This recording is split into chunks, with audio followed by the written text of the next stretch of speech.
Hulk, তুই সব খেয়ে নিলি, তোর ভাই খাবে কি? তোর ভাইয়ের জন্য খাবার নিয়ে আন। ঠিক আছে, আমি খাবার আনতে যাচ্ছি। এই যে ভাই, আপনি কি কালীপুর মাছের ঘাটে যাবেন? হ্যাঁ যাবো, ওঠেন। ভাই মাছ কত? 500 টাকা। 200 টাকার মাছ 500 টাকা চাও? আমি নিজে পুকুর বানাবো।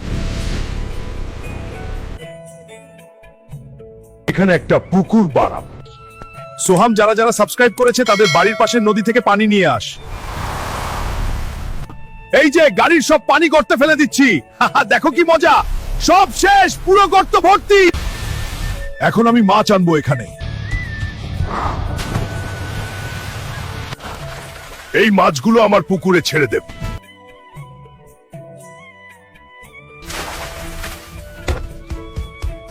দাদি, আমি মাছের ব্যবসা করব। খুব ভালো, বাজারে গিয়ে মাছগুলো বিক্রি করে আয়। এবার নদীতে ঝাঁপ দিই।